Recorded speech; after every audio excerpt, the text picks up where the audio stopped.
नमस्कार दोस्तों, स्वागत है आप सभी का हमारे YouTube चैनल पर। दोस्तों, साल 2024 में चातुर्मास का आरंभ 17 जुलाई से हो चुका है। दोस्तों, हिंदू पंचांग के अनुसार आषाढ़ मास के शुक्ल पक्ष की एकादशी से चातुर्मास की शुरुआत हो जाती है।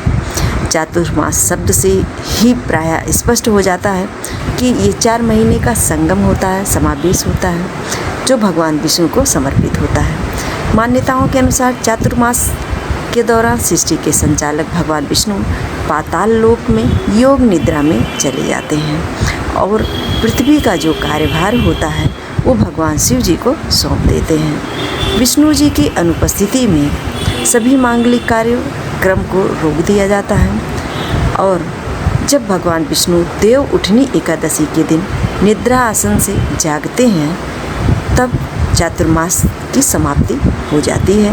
उसके बाद से फिर से सारे मांगलिक कार्यों को शुरू कर दिया जाता है। ऐसे में दोस्तों, सबसे पहले हम जानेंगे कि चातुर्मास की शुरुआत कब से हो रही है और कब तक रहेगी।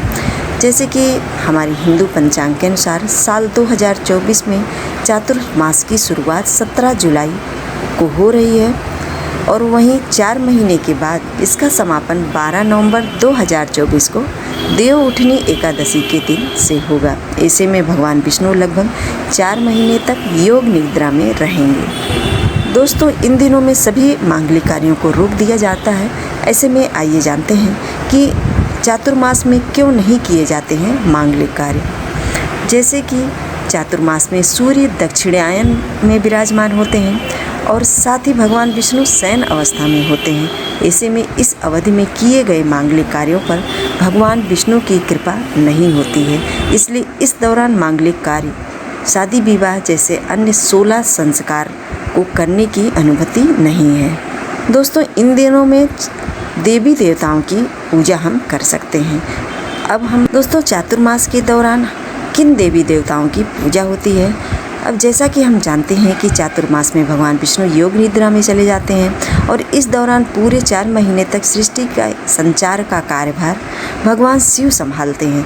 इसलिए 4 महीने में भगवान विष्णु के अलावा भगवान शिव और माँ लक्ष्मी की पूजा की जाती है। तो चातुर्मास के दिनों में भूल करके भी इन सभी कार्यों को नहीं करना चाहिए, जैसे कि प्रॉपर्टी खरीदना, वाहन खरीदना, भूमि पूजन करना, घर के निर्माण के लिए नींव रखना, शादी विवाह मुंडन संस्कार, ये सभी भी जो कि हम जीवन में एक बार करते हैं, उन सभी कार्यों को रोक दिया जाता है।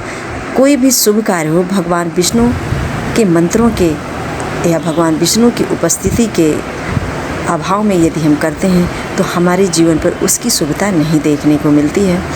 दोस्तों, चातुर्मास के दिनों में बहुत लोग कई तरह के व्रतों का भी पालन करते हैं।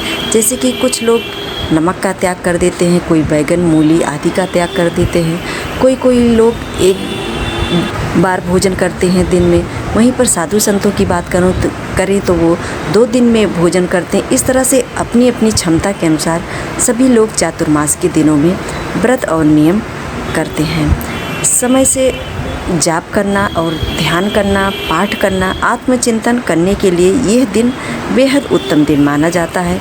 इसके अलावा चातुर्मास के दिनों में दान का भी विशेष महत्व बताया गया है। दोस्तों, चातुर्मास में ही आने वाले दिनों में सावन का महीना आता है जिसमें भगवान भोलेनाथ का पूजन किया जाता है। इसलिए बहुत तरह के व्रत उपवास जो कि मुख्य व्रत और त्यौहार हैं वो चातुर्मास के दिनों में ही आते हैं। और वहीं पे हरितालिका तीज है, हरियाली तीज है और ये जितने भी व्रत त्यौहार जो कि हमें जीवन में सुख देते हैं वो हमको इन्हीं दिनों में प्राप्त होते हैं। इसलिए चातुर्मास का दिन बेहद महत्वपूर्ण माना जाता है। आसान शब्दों में कहें तो भगवान विष्णु की ये शयनकाल की अवस्था होती है, लेकिन वहीं पर भगवान भोलेनाथ के पूजन आराधन का दिन भी माना जाता है। दोस्तों, इस अवधि में ज़्यादा से ज़्यादा दान करना चाहिए और दही, अचार, हरी सब्जियां और मूली खाने से बचना चाहिए। चातुर्मास के दिनों में हरी जो पत्तेदार जो सब्जियां होती हैं उनको नहीं खाना चाहिए। ऐसा माना जाता है कि बारिश का सीज़न होता है, इन पत्तों पर बहुत तरह के कीट पतंगे आते हैं जो कि हमारे स्वास्थ्य के लिए अच्छे नहीं माने जाते हैं। इसलिए हरी पत्तेदार सब्जियों को खाने के लिए मनाही होती है। दोस्तों, यदि कोई व्यक्ति चातुर्मास के दिनों में किसी भी व्रत नियम का पालन करता है तो उसके व्रत पूर्ण होने पर उस व्रत को ब्राह्मण को निमंत्रण दे करके भोजन कराना चाहिए। उन्हें दक्षिणा दे करके यह प्रार्थना करनी चाहिए, हे प्रभु, आपको प्रसन्न करने के लिए मेरे द्वारा यह व्रत लिया गया था। हे जनार्दन, जो भी दोष हो उसे क्षमा कर अपनी कृपा से हमारे सभी जो कार्य हैं वो पूर्ण हों। इस तरह से चातुर्मास के दिनों में यदि कोई व्रती या मंत्रों का पालन करके भी यदि भगवान की पूजा, ध्यान, जप, तप आदि में अगर समर्पित रहता है तो ईश्वर की कृपा से उसके जो भाग्य हैं वो पुनः चमकने लगते हैं। ऐसे हमारे हिंदू धर्मशास्त्रों में चातुर्मास के दिनों की मान्यता है। दोस्तों, आज की वीडियो में हमने जाना चातुर्मास क्या होता है और चातुर्मास के दिनों में हमें क्या करना चाहिए, क्या नहीं करना चाहिए, और ये कब शुरू हो रहा है और कब ये इसकी समाप्ति हो रही है। इन सभी प्रमुख बातों पर हमने आज अपने वीडियो में आपसे चर्चा की है। वीडियो पसंद आया हो तो वीडियो को लाइक कर दीजिएगा और चैनल को सब्सक्राइब ज़रूर कर लीजिएगा आने वाले वीडियोज़ के लिए। जय श्री कृष्णा, राधे राधे दोस्तों।